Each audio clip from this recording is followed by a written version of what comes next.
كلمتان حبيبتان إلى الرحمن خفيفتان.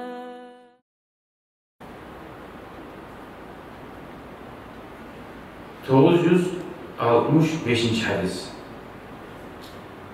وعن أنس رضي الله عنه قال قال رسول الله صلى الله عليه وسلم عليكم بالدرجة فإن الأرض تطوى بالليل.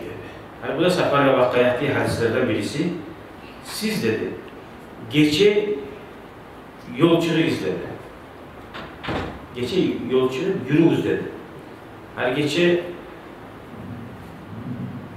aldığı hadiste yalnız adam gece yol çıksa bolana zararını bilemse niye tereyi dedi? Bir de gece yalnız yürümeseydi dedi. Gece yalnız yürüme soktu.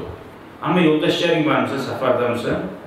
Gece yoldaşlarına yürüsen bu hadiste mısa yaxşı. Yoldaşların var mısa? Neye? Sebebi neydi Peygamber aleyhissalatu vesselam? Bunu bilavda aytıp ulanzattı. فَاِنَّ الْاَرْضَ تُطْوَى بِالْلَيْلِ. Gece yol kısa bolup aytti. Hayır, biz aytılar şu barakattı.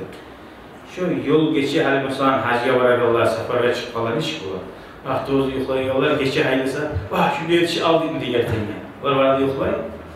Neye yoldaşlardan bunu geçe yürürse, geçtilerine geçe mesela maşinler az olur. Yoldaşlarını olsa yoklama oymayı havalı etsin. Yol uzakta getirsin. Bir de maşinler az olmasa da olsa da şu yol geçe yol aladığın zat Peygamber aleyhissalatu vesselam'ın sünnetine tabi olup şu muradına tez yetmek olur. Geçe yürüyen ertesi suyun erdi.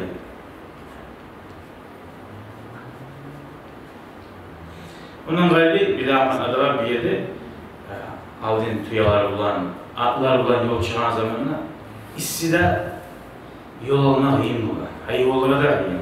Salkım olsa başkaça odur bulan. Hani mesela bunlar vakti, issi vakti işleyim sayına iş çıkmıyor oğlumdan. Salkım vakti işlesen işin başkaça olur. Hoş geldiniz.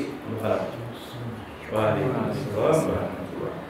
Böyle soruyor ona öyle Ayşe hoş geldiniz. Denizler yolda barakat için. Bugün zikr olacak inşallah.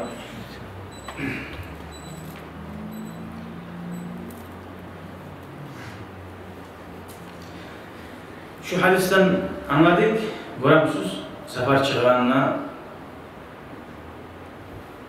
geçe dağı ertin namaz boyunca geçe vakti yol çıkmalı, yol varamsa şurada yaxşı kendini anladık. Niye Peygamber aleyhissalatu vesselam aytattı? Aleykum biddurca. Siz geçe yol yürüyüz dedi. Öyle mi?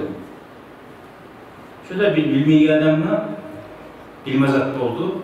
Seferde çağımıza geçe var mı? Kovusu seferde çağlar bize ne çığa? Erten yettiler, ha da gittik de bu göz ayakta terbiye etti mu? Bayağı prokolara düşer. Manası yetişip ikinci arada 11 bula. Tugum. Şöyle bu. Ama geçe çıkan adam bu şey derbiyette bula bu adam manası gelgince kadar. Daha da ötket eder. Ne diyorlar? Erkim ola. Orası kavga değil.